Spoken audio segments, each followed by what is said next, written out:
It's the evening of August 31st, and Lieutenant O'Farrell has been briefed for a navigational patrol and exercise that will take him from the Nowra Naval Air Station in southern New South Wales, west to Young, to Nowra and Yes, and then back to base. His aircraft, the Sea Fury, is the fastest piston-engined plane in the air. Top speed, 400 knots.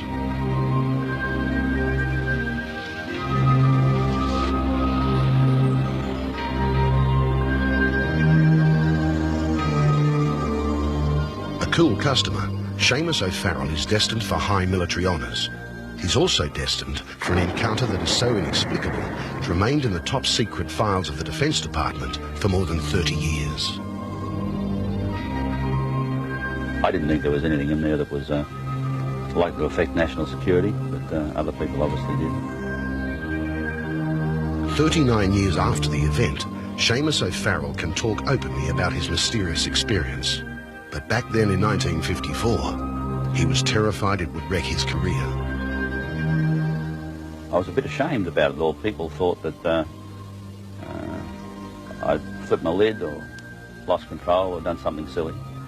And it generally was regarded as a bit of a joke by the rest of the aircrew. You know, people would have a few drinks and they'd say to you, come on, let's have another drink, O'Farrell, and tell us a bit more about those flying saucers.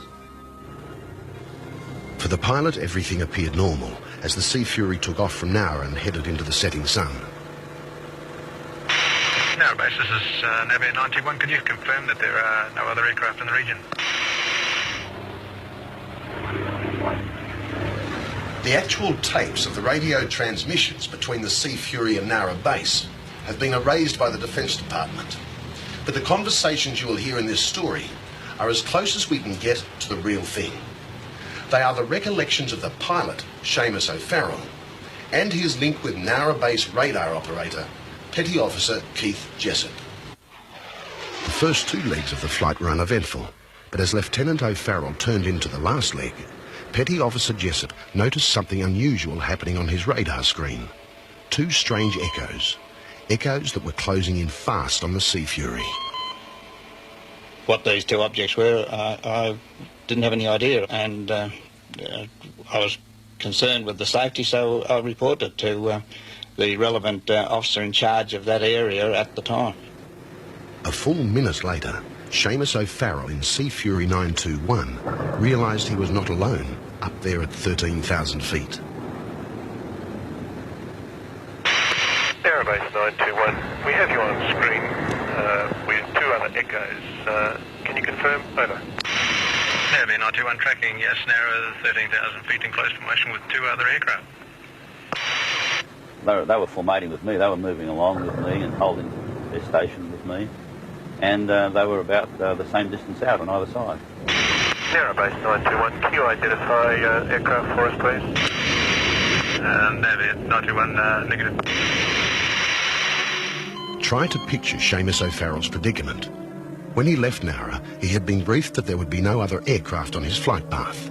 Suddenly, he was confronted with the impossible. Two unidentified craft, two brilliant white lights, flying in formation with the Sea Fury. One was about 30 metres on his port side, the other 30 metres to starboard. At the time, I just knew that there shouldn't have been anything else there, and I brought the attention to the naval officer I said in charge and to our staff, and our staff in there were equally as surprised. We did plot on our radar screen all three radar objects, and it had to be something, because we wouldn't have got a radar echo, as we call them, back to the radar room had it not been a substance that reflected our radar beams. Nowra base 91, can you execute a 180-degree turn so we can identify your position? Over. Navy 91, commencing 180-degree turn.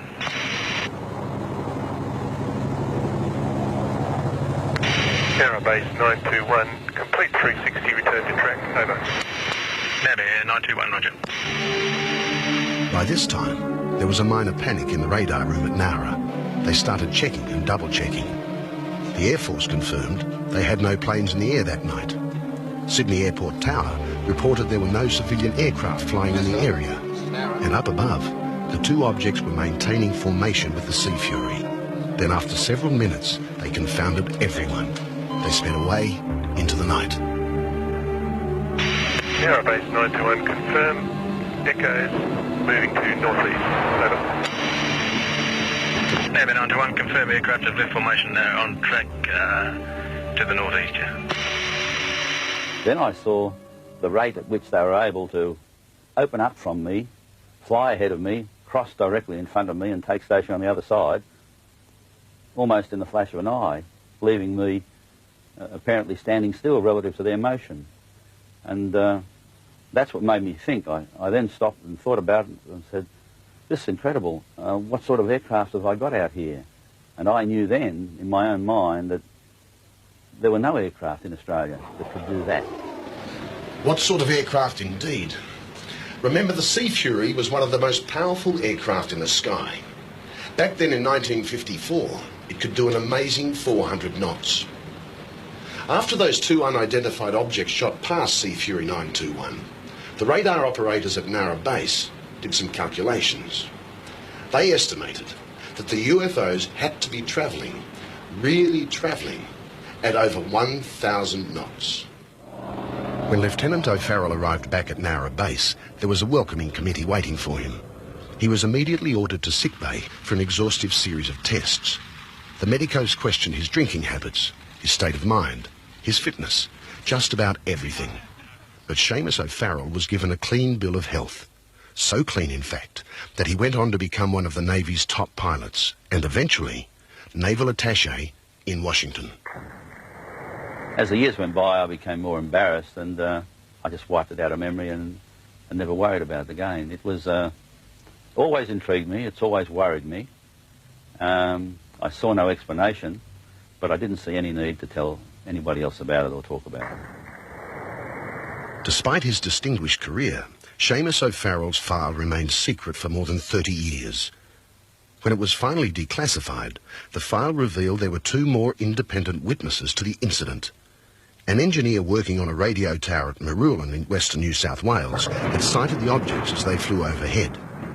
And an air traffic controller at Sydney Airport logged unusual lights passing to the south of the city.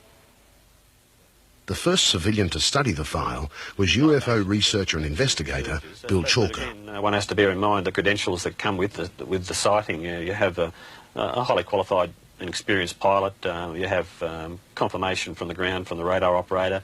You have two separate ground witnesses, all confirming the presence of an unidentified or two unidentified aircraft of some description, and doing things that were apparently inexplicable or beyond the capabilities apparent at that time. Seamus O'Farrell has no doubt what he saw that evening in 1954. And because of the evidence, especially the documented radar sightings, a United States government report rated this close encounter as one of the 13 most significant in the world. To this day, I'm as certain as I was then that I saw two objects flying in close formation with me, and I'm convinced they weren't aeroplanes that come from the Navy, the Army or the Air Force or civil aviation. Whatever they were very fast craft, and they were very good performance. Seamus O'Farrell now lives in Canberra. The official file on his experience has gone missing.